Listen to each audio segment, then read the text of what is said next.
성경이 우리에게 가르치는 분명한 사실 한 가지는 우리가 화목하게 지내기를 바라신다라는 겁니다. 아멘이십니까? 예. 하나님은 우리가 화목하게 지내기를 바라십니다. 예. 화목한 삶은 선택이 아니라 필수입니다. 우리가 화목을 위해서 이 땅에 존재하는 이유이기도 합니다. 그래서 하나님은 우리에게 화목하라라고 말씀하십니다. 화목하라는 것은 명령이죠, 그죠? 반드시 해야 되는 겁니다. 가정의 화목은 말할 것도 없고, 교회 우리 가족들, 교회 성도들과도 화목하게 지내야 합니다. 그리고 성경은 심지어 어떻게 가르치냐면 할 수 있으면 모든 사람들과 화목하게 지내라라고 가르칩니다. 그러니까 화목은 내가 저 사람하고 화목하게 지내야 할 건가 말 건가 선택의 문제는 아닙니다. 많은 사람이 난 저 사람 싫어, 난 저 사람하고 화목하게 지낼 마음이 없어 라고 말하곤 하는데, 그것은 사실 성경에 반하는 태도입니다. 이것은 마치 뭐와 다르냐면, 하나님 난 그렇게 살기 싫어요, 하나님 나한테 그렇게 말씀하셔도 나는 싫어요 라고 하는 것과 똑같습니다. 분명한 것은 하나님 우리에게 너희는 화목하게 지내라 라고 명령하셨다는 점을 다시 한번 상기할 필요가 있습니다. 이런 화목한 삶을 위해서 성경이 우리에게 가르치는 중요한 덕목 한 가지가 있습니다. 화목한 삶을 살아야 된다는 건 알아요, 그죠? 근데 우리의 삶이 화목하지 못하는 경우가 많이 있습니다. 그래서 화목하게 살기 위해서 우리에게 필요한 덕목, 그게 있는데, 그게 뭐냐? 사과하는 것입니다. 사과하는 것. 사과를 잘하는 것이 화목하게 지내는 아주 좋은 비결이기도 하고 또 중요한 하나의 덕목입니다. 왜 사과를 잘해야 되느냐? 사실 우리는 알게 모르게 실수를 하고 피해를 주며 살아갑니다. 이 땅을 살면서 아무에게도 피해를 안 주고 완전하게 살아가는 사람은 아무도 없습니다. 우리는 평생 다 누군가에게 잘못을 하며 살아갑니다. 문제는 뭐냐? 남의 잘못은 그렇게 잘 기억하면서 내가 다른 사람에게 잘못한 것은 기억을 못한다는 데 있어요. 그래서 우리는 항상 누군가가 나한테 잘못한 것만 곱씹고 생각하지, 내가 누군가에게 잘못했을까라는 것은 별로 반추를 안 해봐요. 그러나 분명한 사실, 부인할 수 없는 사실이 뭡니까? 우리는 평생 하나님께도 잘못하지만 다른 사람에게도 잘못하고 살고 있다는 것을 항상 인식해야 합니다.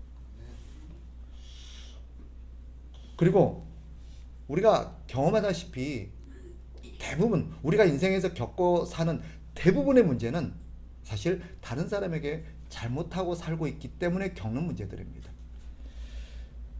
그리고 그 시작은 대부분 99.9%가 말에서부터 시작합니다. 성경은 이렇게 가르치죠. 우리가 잘 아는 말씀인데 잠언 15장 1절, 유순한 대답은 분노를 쉬게 하여도 과격한 말은 노를 격동하느니라. 이 과격한 말 여러 가지로 표현할 수 있겠죠. 거칠고 사납고 공격적이고 이렇게 표현할 수도 있지만, 말을 참 밉게 한다는 표현 쓰잖아요, 그죠? 말을 참 못되게 하는 사람이 있습니다. 이런 것도 여기에 포함되는 겁니다.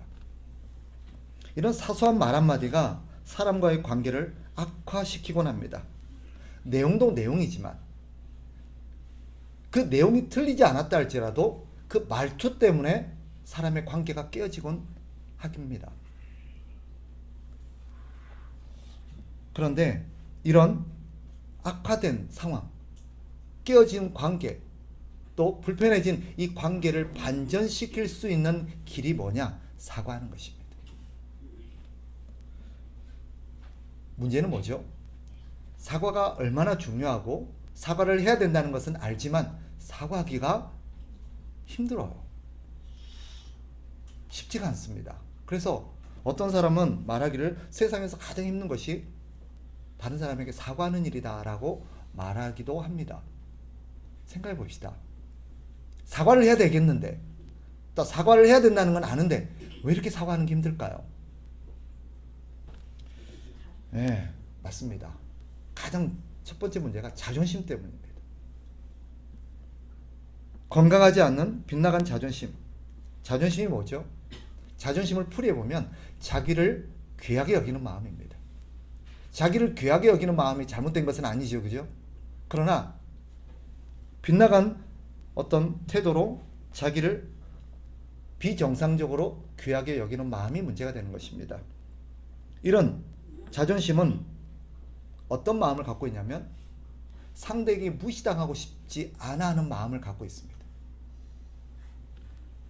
비록 내가 실수하고 잘못해갖고 연약함이 있다 할지라도 그것 때문에 다른 사람한테 무시당하는 게 너무 싫은 거예요.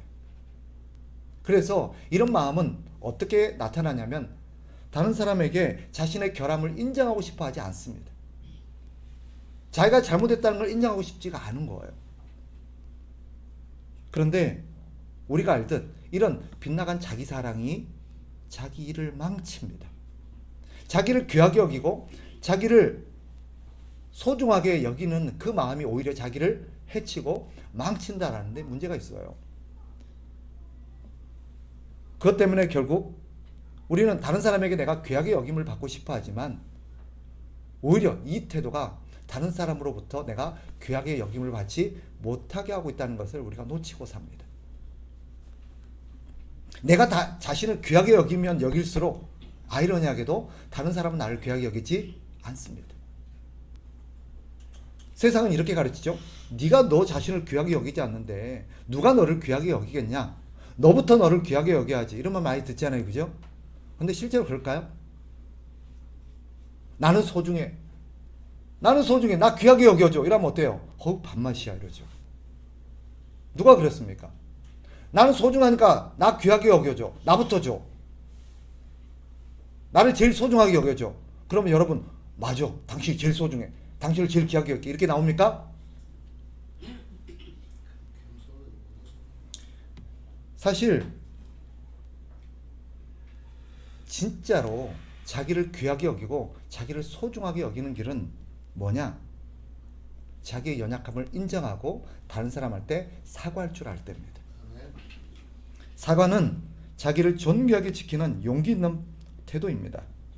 진짜 자존심은 자기 잘못을 끝까지 인정하지 않고 버티는 게 아니라 진짜 자존심은 뭐냐? 자신의 연약함을 인정하고 용기 있게 다른 사람에게 사과하는 것입니다. 그게 진짜 건강한 자존심입니다. 또 한 가지, 왜 사과하는 게 힘드냐? 빗나간 자존심도 있지만 또 한 가지, 우리를 참 눈살 찌푸리게 하는 또 한 가지 문제가 있는데 그게 뭐냐? 자기 성찰의 부재 때문입니다. 즉 쉽게 말하면 자기가 뭘 잘못했는지를 깨닫지를 못하는 데 있는 거예요. 많은 경우 자존심 때문에 자기가 잘못한 걸 알면서도 사과하지 못하는 경우는 자기의 빗나간 자기 사랑, 자존심 때문이기도 하지만 또 한편으로 자기가 뭘 잘못하고 있는지 인식하지 못하기 때문에 사과를 못하는 거예요. 우리는 이런 사람을 개념 없는 사람이라고 말합니다. 요즘 보면 참 개념 없는 사람이 많아요. 그죠? 동의되세요? 네. 그런데 그 참 개념 없는 사람 중에 여러분도 포함된다는 거 아세요? 네. 우리가 참 요즘 개념 없는 사람 많아. 어떻게 저렇게 개념이 없지? 라고 말하지만 실상 그 중에 우리도 포함된다라는 것을 놓치고 삽니다. 왜 이렇게 개념 없는 사람이 많을까요? 여러 가지 이유가 있겠죠. 요즘 몇 가지를 꼽을 수 있는데 도덕과 윤리의 교육의 부재에서 찾을 수도 있습니다. 예전에 비해서 이 도덕과 윤리를 아이들에게 가르치는 일들이 줄어든 것 같아요. 거기서 오는 어떤 교육의 부재로 인한 이런 어떤 태도들도 우리가 생각해 볼 수 있겠습니다. 또 한 가지는 요즘 자식이 너무 귀하니까 하나뿐인 자식이다 보니 너무 오냐오냐 키우다 보니 이런 개념 없는 사람들이 양산되고 있지 않는가 하는 생각도 해봅니다. 사실 앞으로가 더 걱정이에요. 아이가 얼마나 귀합니까? 갈수록 아이가 귀해서 요즘은 뉴스를 보니까 아이들을 예전에도 상전 대하듯 했지만 요즘은 황제 대하듯 합니다. 아이 하나가 있으니까 너무 귀하게. 사회적 분위기가 그래요. 그죠? 사실 교회들도 그렇죠. 아이들이 많이 없다 보니까 얼마나 귀합니까? 그래서 아이가 있어주는 것만으로도 그냥 너무 좋은 거예요. 그래서 아이가 잘못해도 뭐도 뭘 하지를 못해요. 근데 결과적으로 그것이 아이를 사랑하는 방법이 아니라 아이를 망치고 있는 방법일 수 있다는 것을 우리가 놓치고 있을 때가 많습니다. 진짜 소중한 아이는 어떻게 해야 돼요? 엄하게 키워야 돼요. 그래서 옛날에 소중한 자식일수록 이름을 함부로 지은 경우도 있었습니다. 그죠? 너무 귀해가지고 옛 어른들이 귀신이 잡아갈까봐 애 이름을 막 개똥이, 소똥이 뭐 이렇게 지었다고 그런 얘기를 들은 적이 있어요. 그런데 제가 오늘 주목시키고 싶은 건 또 하나의 요인입니다. 전문가들이 또 하나의 요인을 지적하는데 그게 뭐냐? 각종 디지털 기기의 중독 때문이라고 말합니다. 우리가 알듯 디지털 기기로 인한 이 감각적 자극의 중독으로 인해서 사람들이 생각하는 능력이 점점 감퇴되어 간다는 거예요. 우리가 알듯 디지털 기기는 주로 영상을 우리에게 공급하죠. 그죠? 그 영상으로 인해서 계속 감각적인 기능만 계속 더 예민해져 갑니다. 그 결과 자꾸 직관적이고 감각적인 어떤 것들만 우리가 계속 자극을 받다 보니까 생각할 수 있는 사고력이 점점 줄어가는 거예요. 그래서 어떻게 해야 될까? 이런 측면에서 생각한다면 우리는 디지털 기기를 의도적으로 사용을 자제해야 된다는 것, 절제해야 된다는 것을 좀 인식할 필요가 있습니다. 오늘 애들은 말할 것도 없고 어른들도 그렇죠. 저도 예전에 비해서 이 휴대폰 사용 시간이 현저하게 늘어난 것 같습니다. 시간만 나면, 틈만 나면 예전에는 손에 책이 들렸었는데 요즘은 스마트폰이 들려있어요. 그래서 한날은 우리 아내가 보다 못해 나보고 이러더라고요. 자기 요즘 책을 너무 안 읽은 것 같아. 그 책을 읽어야 될 시간이 주로 휴대폰 사용으로 소모되고 있는 것을 종종 느끼곤 합니다. 근데 책보다는 어디로 손이 많이 가죠? 그러니 자꾸 이 감각적으로만 반응하는 능력이 길러지는 것 같습니다. 오늘날 잔혹하고 무책임한 이 사회적 범죄들의 증가가 이와 무관하지 않다라고 전문가들이 지적합니다. 그래서 오늘 저와 여러분들이 이를 인식하고 의도적으로 휴대폰 사용이나 디지털 기기 사용을 좀 절제하는, 자제하는 게 필요하겠다라는 생각이 듭니다. 의도적으로. 또 한 가지, 같은 맥락에서 우리는 생각하는 힘을 좀 길러야 합니다. 너무 생각 없이 살아가는 시대예요.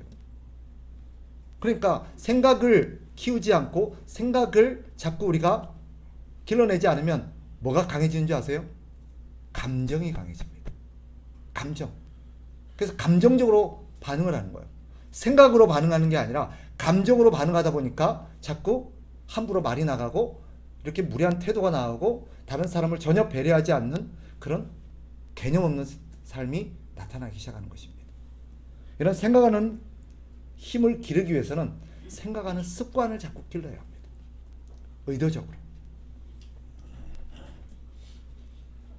저는 그런 방법 한 가지로 글을 대하기를 좀 제시합니다. 글을 읽는 것은 우리의 생각을 키우는 중요한 방법입니다. 옛날에 비해서 우리가 현저하게 책을 안 읽는다는 통계가 나오고 있죠. 그죠? 그만큼 사람들이 생각하는 힘이 약해지는 것도 사실입니다. 그래서 여러분, 글을 좀 많이 대하는 게 필요합니다. 할 수만 있으면 책을 많이 읽으십시오. 특별히 우리에게는 그래도 유리하고 좋은 강점이 있는데 우리는 성경을 대하고 있다는 것입니다. 그러나 성경을 갖고만 있으면 무슨 의미가 있습니까? 주일날 예배 시간에만 잠깐 펴서 읽는 것은 사실 큰 도움이 안 됩니다.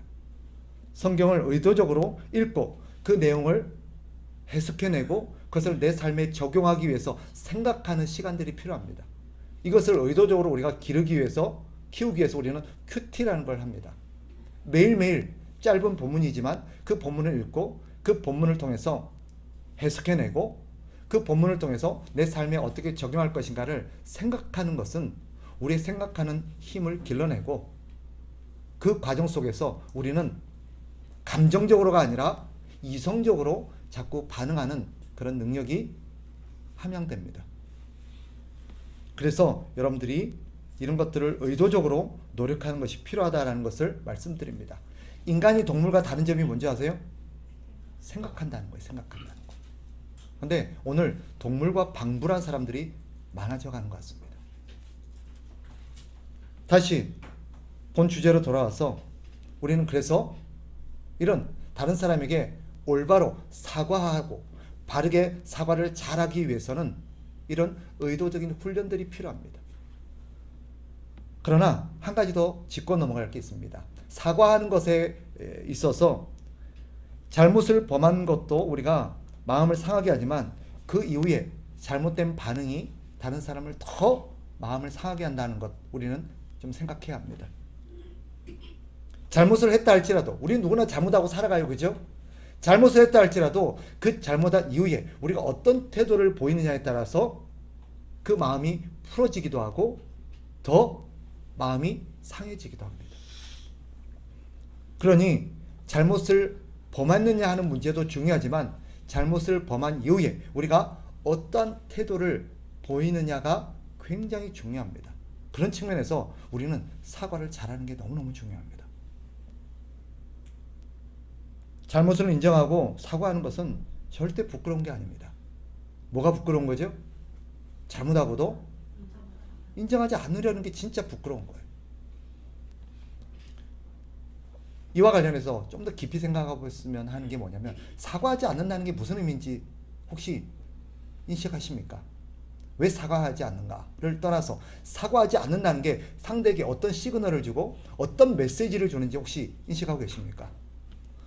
사과를 하지 않는다는 것은 여러분이 의도하든 의도하지 않든 상대에게 두 가지 시그널을 줍니다. 첫째 뭐요?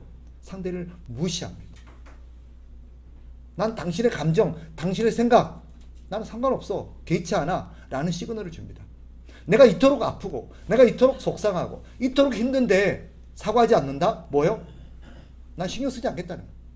당신이 어찌하든, 당신의 마음이 어떻든, 당신이 얼마나 속상하든 나는 그거 신경 쓰지 않겠다라는 시그널이에요.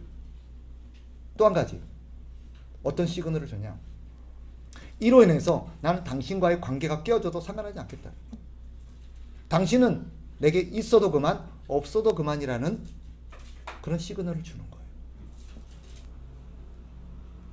반대로, 그러니까 사과한다는 것은, 내가 상대방에게 사과한다는 것은 어떤 의미겠어요?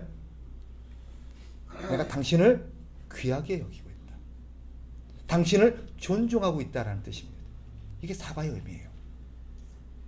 또 같은 맥락에서 사과한다는 것은 무슨 말이에요? 나는 절대 당신을 잃고 싶지 않다라는 시그널입니다. 난 당신 잃고 싶지 않아. 나는 계속 당신과 함께하고 싶어 라는 표시가 뭐예요? 사과하는 거예요. 그러니까 우리 형제고 자매고 간에 사과하지 않는다는 의미가 뭔지를, 상대에게 어떤 메시지를 주고 있는지를 생각해야 돼요. 사과하지 않는 것은 단순히 고집을 부리는 차원이 끝이 아니에요. 사과하지 않는 것은 단순히 내 자존심을 지키는 게 끝이 아니에요. 상대를 무시하고 상대를 잃어버리는 행위예요. 여러분, 싸워서 관계가 깨어지는 것보다 그 이후에 반응이 잘못되어서 영원히 헤어지는 경우가 대부분입니다. 싸웠다고 헤어집니까 다? 아니에요. 싸워서 헤어지는 경우는 거의 없어요. 사과를 안 해서 헤어지는 거지. 만약에 싸웠지만, 잘못을 했지만 그때 그 사람에게 사과를 했더라면 회복되고 수습되었을 일들도 굉장히 많습니다. 아니, 거의 대부분일 겁니다. 문제는 잘못한 것도 있지만 더 큰 문제는 어디에 있는 거예요? 그 이후에 사과하지 않는 데 있었다라는 것을 우리는 놓쳐서는 안 돼요. 이와 관련해서 또 한 가지 짚고 넘어가겠습니다. 사과하는 것은 그래서 너무너무 중요하죠. 그죠? 그래서 여러분들이 사과를 잘 할 수 있도록 많이 의도적으로 훈련하고 애를 써야 합니다. 그런데 사과하는 것도 중요하지만 사과하는 방법도 중요합니다. 때로는 사과를 했는데도 불구하고 관계가 더 악화되는 경우도 있습니다. 왜 그랬을까요? 사과하는 방법이 잘못됐습니다. 예를 들면 이런 거죠. 사과했잖아. 사과했는데 왜 그래? 이 말이 오히려 상대를 더 격분시키는 거예요. 그러니까 우리가 경험에서 비춰봐도 사과하는 자체도 중요하지만 뭐도 중요해요? 사과하는 방법도 중요하다는 거예요. 우리가 경험하잖아요. 미안해. 아, 미안하다고. 어쩌라고. 이게 사과입니까? 이거 사과가 아니에요. 상대를 더 열받게 하는 거지. 그리고는 뭐라 그래요? 사과했잖아. 주로 형제들이 이런 표현을 많이 쓰는 것 같아요. 저도 그런 사람 중에 한 명이긴 합니다만은 우리 형제들 사과가 아니에요. 사과는 하는 것도 중요하지만 방법도 사과의 내용 못지않게 중요합니다. 그러면 어떻게 해야 되느냐? 너무 유치하고 너무 상식적인 내용이지만 너무 안 되고 있는 내용입니다. 사과는 어떻게 해야 되느냐? 상대가 수긍할 만큼 진심으로 해야 합니다. 분명한 사실은 형식적인 사과는 오히려 상대를 화가 나게 할 뿐입니다. 여러분 아시잖아요. 이 사람이 사과하면 그 사과가 진심인지 아니면 지금 형식적으로 하는 건지 우리 느끼잖아요. 알잖아요. 아무리 무딘 사람도 압니다. 사람이 지금 진심이다 아니라는 거. 사과는 어떻게 해야 됩니까? 진심으로. 상대가 공감할 수 있을 만큼. 그래서 어떻게 하면 어떻게 해줄까? 라고 묻는 사람이 있어요. 그죠? 저도 그런 사람 중에 한 사람이 있기 때문에 그런 사람이 그렇게 말합니다. 상대가 너한테 어떻게 사과했으면 좋겠니? 그렇게 해주라는 거야. 상대가 네가 상대에게 받고 싶은 그 사과를 네가 상대에게 해주라는 거야.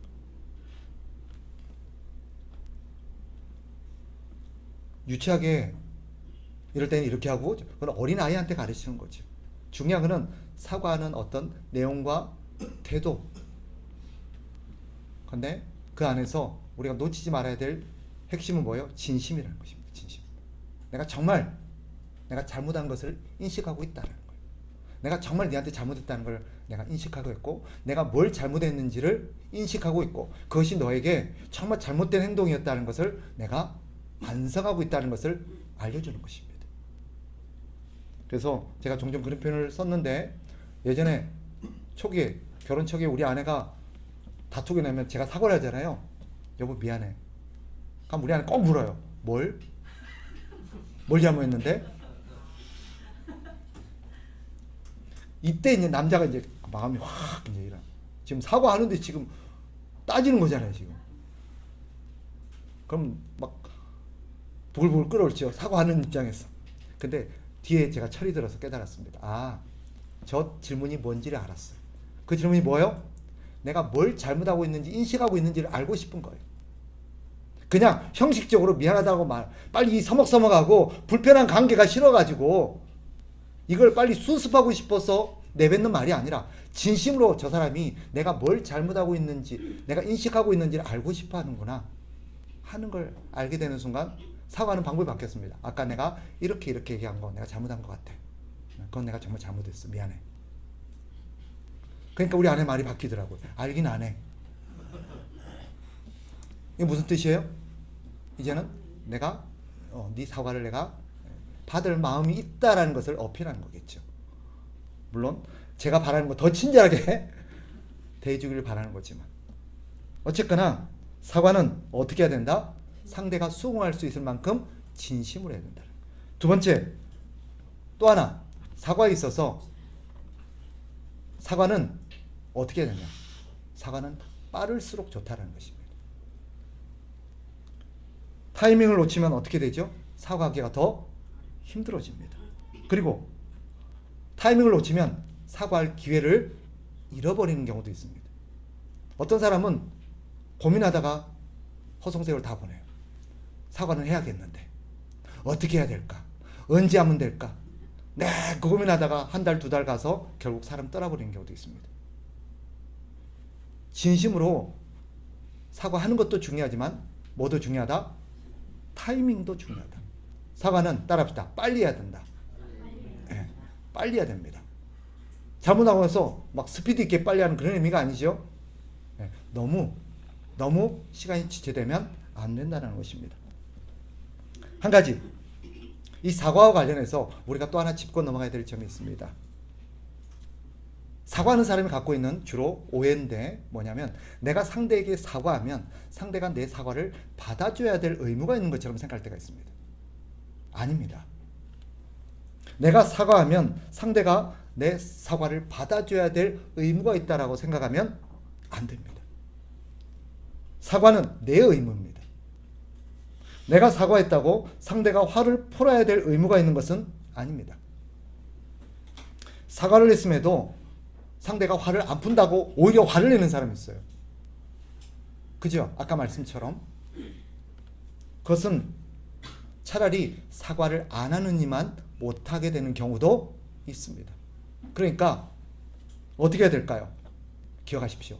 화가 풀리는 데는 뭐가 필요합니까? 시간이 필요합니다. 내가 저 사람에게 상처를 입히고 화를 나게 했는데 그 저 사람이 물론 성향에 따라서 어떤 사람은 빨리 풀어지는 사람이 있는가 하면 어떤 사람은 시간이 많이 걸리는 사람도 있습니다. 그럴 경우 그 사람이 화를 풀고 내 사과를 받는 데까지 시간이 걸린다라는 것을 염두에 두고 뭐가 필요합니까? 기다리는 게 필요합니다. 기다리는 게. 그 기다리는 동안 사과한 사람에게는 마음이 어때요? 어렵지요. 인내가 필요합니다. 기억하십시오. 사과하고 그 사람이 사과를 받음으로써 화를 풀 동안에 겪어야 되는 그 인내의 시간은 우리가 잘못한 것에 대한 대가입니다. 그래서 사과하고 나서 즉각적으로 빨리 하는 것도 중요하지만 상대가 그 화를 풀고 내 사과를 받을기까지 시간이 걸린다는 걸 염두에 두고 기다리는 것이 필요합니다. 그렇지 않고 그 다음날 해가 바뀌었는데 아직도 화가 안 풀어졌냐고, 아직도 그러냐고, 뭔 사람이 저러냐고, 그러면 됩니까? 안 됩니다. 주로 남자들이 오래 갑니까? 자매가 오래 갑니까? 자매가 오래 갑니다. 근데 형제들은 좀 빨라요. 쿨해요. 그죠? 열심히 치고받건데 술 한잔 먹고 괜찮아 풀어집니다. 근데 자매는 안 그래요. 그래서 우리 형제들이 특히 자매에게 사과할 때 많은 경우 형제들이 자매한테 잘못을 많이 범하죠. 그죠? 특히 배우자한테.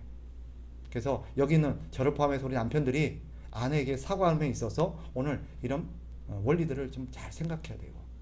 아내에게 사과하면 시간이 걸립니다. 저희 아내 같은 경우 한 2, 3일 최소한 2, 3일 걸립니다.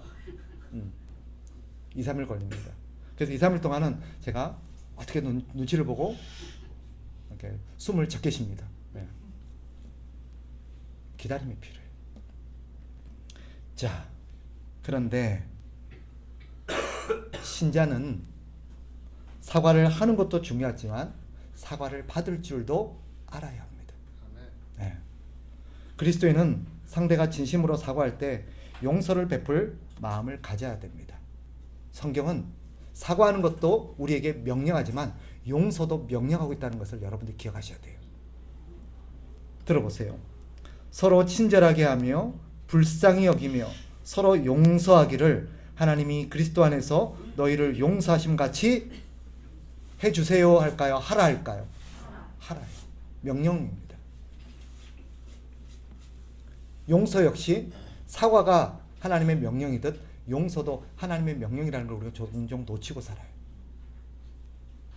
제가 이 용서와 관련된 표현을 쓰면 또 이 가르침을 오늘 같이 할까 말까 하다가 같이 해야겠다라고 필요해서 합니다만은 꼭 잘못 적용하는 분들이 있어요. 사과하는 입장에서 사과가 어떻게 해야 되고 사과하는 사람의 태도가 어때야 되는가 이것만 잘 생각하면 되는데 이 사과하는 사람이 갑자기 어디서 용서를 받냐면 은혜를 받냐면 용서를 베풀어야 된다라는데 은혜를 받아가지고 내가 사과 들었지 니 용서해야 된다는 거 이러면서 상대에게 용서를 강요하는 경우가 있어요. 이건 그러라고 쓰는 게 아니죠, 그죠? 꼭 설교 듣고 가면 집에 가서 뭐만 기억납니까? 용서라고 했던 말만 기억납니다. 오늘 목사님이 용서를 안 카드나? 뭐 들었노니? 사과라는 말은 못 들었어? 그러라고 지금 이 얘기하는 거 아니에요, 그죠? 지금 용서는 사과를 받아들이는 사람의 입장에서 가져야 될 마음의 태도를 말씀드리는 것입니다. 우리가 아는 것처럼 사과하는 것이 힘들듯 용서하는 것도 힘듭니다. 알면서도 잘 안 돼요. 그래서 먼저 기억하셔야 돼요. 사과하는 사람의 노력이 많이 필요합니다. 왜? 용서가 힘들기 때문에. 그래서 사과하는 사람이 사과를 잘해야 돼요. 사과하는 사람이 용서를 잘 베풀 수 있도록 사과하는 사람이 정말 바른 태도를 취해서 용서를 잘 베풀 수 있도록 도와줘야 돼요. 근데 사과가 제대로 안 되면 용서는 더더욱 힘들어집니다. 그러나 용서하는 사람도 노력이 필요합니다. 무엇보다도 우리 주님의 말씀을 기억하십시오. 용서하는 사람은 성경이 우리에게 이렇게 가르칩니다. 하나님이 나를 용서하셨던 것을 기억하고 다른 사람에게 용서를 베풀어라고 말씀하십니다. 또 같은 맥락에서 여러분 용서를 베푸는 사람이 기억해야 될 또 한 가지 사실이 있습니다. 나 역시 누군가에게 잘못하고 살아가고 있다는 거. 나 역시 누군가에게 용서를 구해야 될 날이 올 거라는 것. 자기는 절대 잘못 안 하고 자기는 다른 사람에게 절대 용서 구할 일 없는 것처럼 그렇게 살면 안 됩니다. 대부분 남편이 아내에게 잘못을 많이 하는 경우가 많지만 아내도 남편에게 잘못할 때가 있을까요, 없을까요? 이때 남편이 옳거니 잘 걸렸다. 그러지 않아야겠죠. 반면 용서를 베푸는 아내 입장에서도 언젠가 나도 남편에게 용서를 구할 날이 있을 거라는 것을 항상 기억해야 돼요. 그때 남편이 나에게 이렇게 해줬으면, 상대가 나한테 이렇게 해줬으면 하는 마음으로 나 역시 상대에게 그런 자비를 베풀어야 된다는 것 여러분 기억하셔야 합니다. 성경이 말합니다. 잘 들어보세요. 누가복음 6장 36절 37절 너희 아버지의 자비로우심 같이 너희도 자비로운 자가 되라. 비판하지 말라. 그래야면 너희가 비판을 받지 않을 것이요. 정죄하지 말라. 그래야면 너희가 정죄를 받지 않을 것이요. 용서하라. 그래야면 너희가 용서를 받을 것이요. 그래서 우리 주기도문에 뭐라고 돼 있어요? 내가 다른 사람의 죄를 용서해 준 것 같이 나를 용서해 주세요. 이게 무슨 의미인지 아세요? 하나님이 우리가 다른 사람을 용서 안 하면 나도 너를 용서하지 않겠다라는 말과 일맥상통한 얘기입니다. 실제로 성경에 그런 사례가 있지, 그죠? 하나님이 용서해 줬는데 이 사람이 다른 사람을 용서하지 않으니까 하나님이 그를 엄히 벌하시는 사건을 우리는 보곤 합니다. 용서를 바란다면 용서를 베풀어 주십시오. 이것이 신자의 마땅한 태도입니다. 우리 역시 누군가에게 용서를 구해야 될 날이 반드시 옵니다. 이것을 기억하면 좋겠습니다. 말씀을 정리하겠습니다. 사과는 그리스도인의 중요한 덕목이고 화목하게 살기 위한 중요한 비결입니다. 그러니 사과를 잘할 수 있도록 여러분들이 노력하셔야 돼요. 사과는 막힌 담을 허는 열쇠입니다. 하나님 우리에게 주신 선물입니다. 사과는 선택이 아니라 필수입니다. 하나님의 명령이라는 것을 우리에게 분명히 일깨웁니다. 그러니 여러분 저를 보십시다. 사과하기를 한번 따라합시다. 사과를 절대 포기하지 말라. 예. 사과하는 것을 미뤄서도 안 됩니다. 언제 해야 됩니까? 지금 바로. 지금 바로. 예. 예배 마치고 나서 오늘 말씀을 들으면서 혹여나 내가 사과해야겠구나 라는 것이 생각나면 오늘 성경 본문은 뭐라고 말해요? 자, 같이 다시 읽어봅니다. 23절, 24절 다 같이 시작. 그러므로 예물을 제단에 드리려다가 거기서 내 형제에게 원망 들을 만한 일이 있는 것이 생각나거든 예물을 제단 앞에 두고 먼저 가서 형제와 화목하고 그 후에 와서 예물을 드리라. 하나님이 원하시는 게 뭐예요? 이거는 예배에 대한 바른 태도를 가르치는 거기도 하지만 우리가 상대와의 관계를 위해서 어떻게 해야 될 것인가를 가르치고 있습니다. 자, 여기에 먼저라는 표현은 뭐예요? 시급하게, 빨리 라는 뜻입니다. 이게 중요하다는 뜻입니다. 하나님 앞에 예배하는 것도 중요하지만 그 전에 뭐부터 해야 돼요? 사과부터 해야 돼요. 그래서 오늘 본문을 말씀을 듣고 딱 깨달아지는 부분이 있으면 빨리 가서 사과하셨으면 좋겠습니다. 전화하셔도 좋고 만날 수 있다면 만나서 사과하시되 어떻게 해야 된다? 진심을 대해서 진심으로 그 사람에게 사과하는 것이 필요합니다. 그래서 우리 모두가 우리 가정이 우리 교회가 여러분이 주변에 있는 관계들이 화목해지기를 주의 이름으로 축복합니다.